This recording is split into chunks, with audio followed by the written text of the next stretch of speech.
It's been 7 months since I've made a video. So I have a lot of catching up to do, and I think it's going to take a couple videos to do that. But a lot has happened in 7 months, including me finishing my PhD and landing a postdoc. So in this video, I think it's better off to say where I am now, because it kind of structured everything before that. So this video, I'm going to talk about how I landed a postdoc that I never applied for, because it's kind of an interesting story and it might help people to know how I got it without ever putting in a formal application for this position.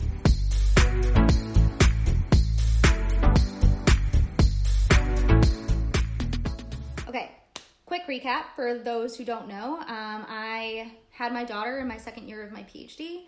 I was a PhD student at Texas A&M University, then PhD candidate, and now I've graduated, and now I'm at the University of Florida as a postdoc.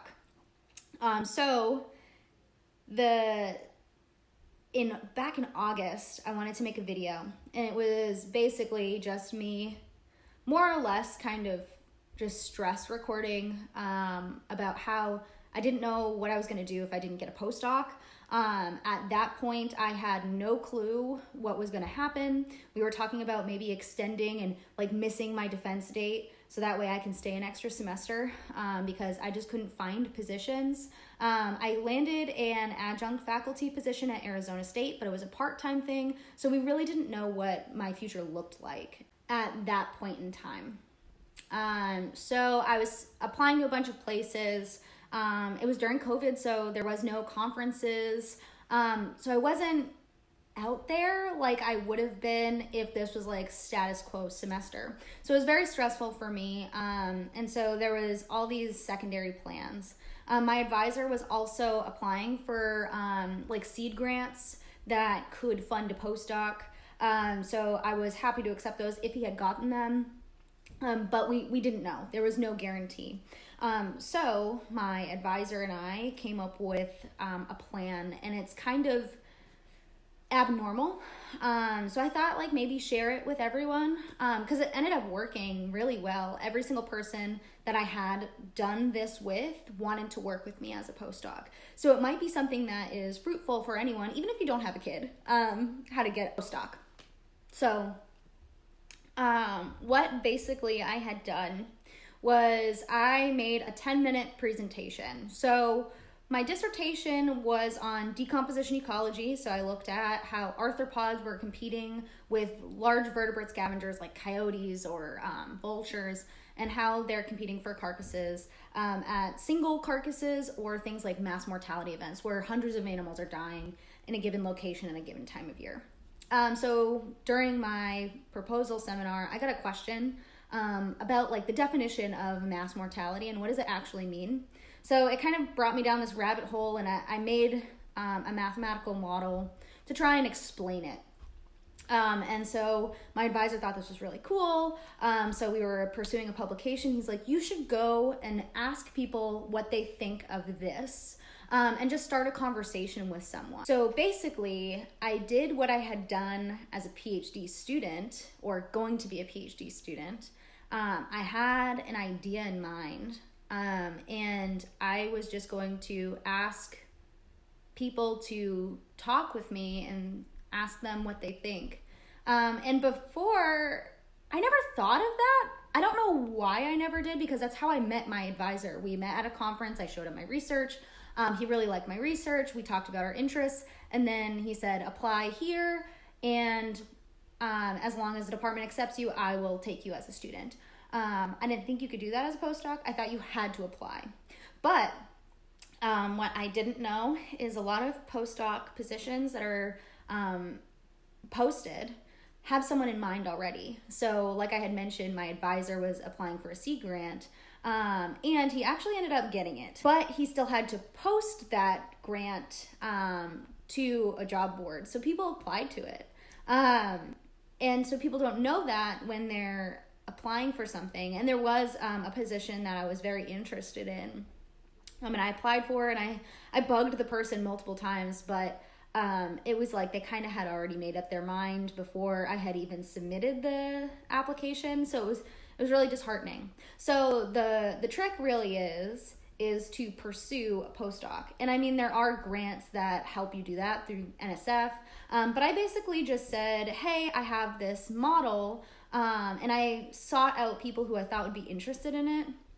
And I said, could I maybe give you a short 10-minute presentation? And I put together like an actual like conference talk, and get your feedback on this. And so that's how I got them on the video call. Then I had a couple questions in the back of my mind that maybe would spark some type of conversation and kind of like a trajectory for what I would want to do in a postdoc if I had fair game in what I wanted to do. And then if the conversation went really well, I would say, you know, I'm looking for postdocs right now. I don't know if you have any funding right now or if you're interested in a grant. Now, most of the people who I did this with didn't have immediate funding. So their funding was being used for other students or postdocs or research. But they all wanted to apply for a grant with me.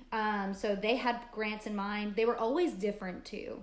So I think that was really eye-opening. So I had on the table 4 or 3 grants that I was going to be working on with 3 different people before I was even defending. So what was really cool about that was it was like people who I really admired. So there was someone from Yale, there was someone from the University of Georgia, and then there was a whole group of people, and I would have been able to stay at A&M. And this is in addition to the seed grant. And that kind of led me to meeting my current postdoc advisor. So my PhD advisor wanted me to be part of this group grant, looking at a very particular event going on. Can't really disclose any of that right now until the grant's like forwarded in, whatever. Anyway, so my current postdoc advisor was one of the people who were involved in that grant. So my advisor said, hey, Sam's created a 10-minute presentation. I would love to get everyone's feedback. And so I gave my presentation, and at the end, my advisor goes, if anyone's looking for a postdoc, Sam's looking for one. And then, like, within a second, my current postdoc advisor said, give me an email, Sam, and let's talk. So I was like, that's really cool. And it happened so quick. And then we had a meeting maybe a week later. Like, I emailed him right after the video call.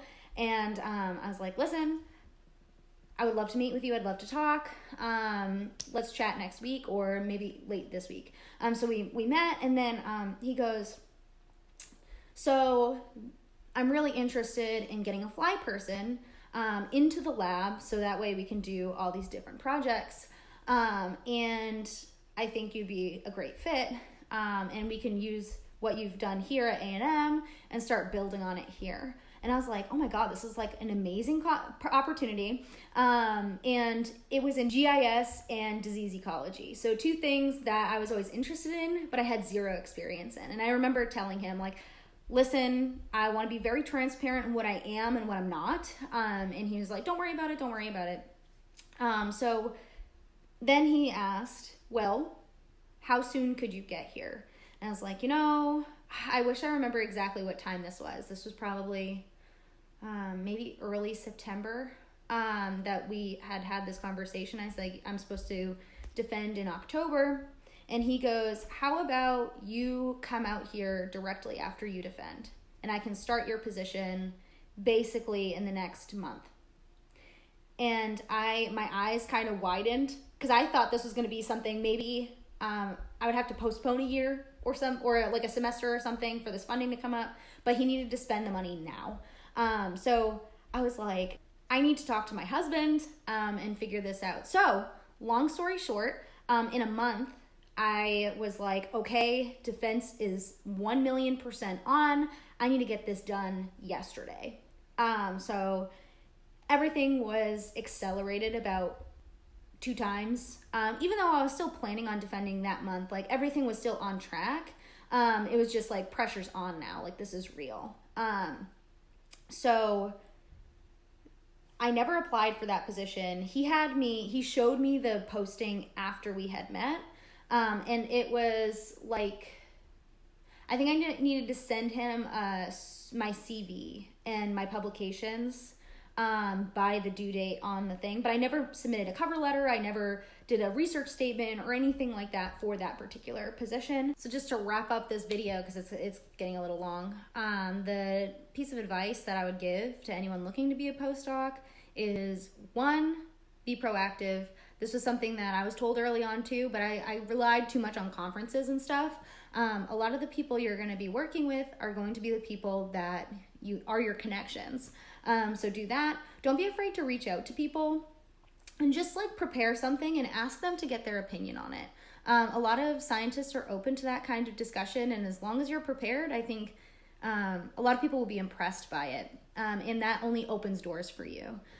So definitely do that, and don't be afraid to ask if anyone's looking for a postdoc, because oftentimes people have funding and they need to spend it, or maybe they are looking for a postdoc, and you asking could lead down an avenue where you can talk about your expertise. So that's my advice.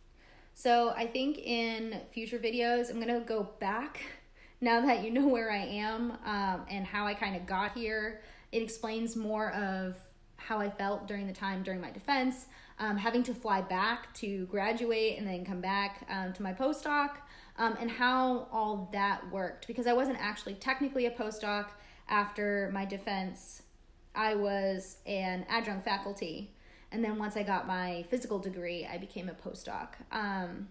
But I can talk about the inner workings of that. I do want to make a video about adjunct teaching and doing that in addition to a PhD or a postdoc.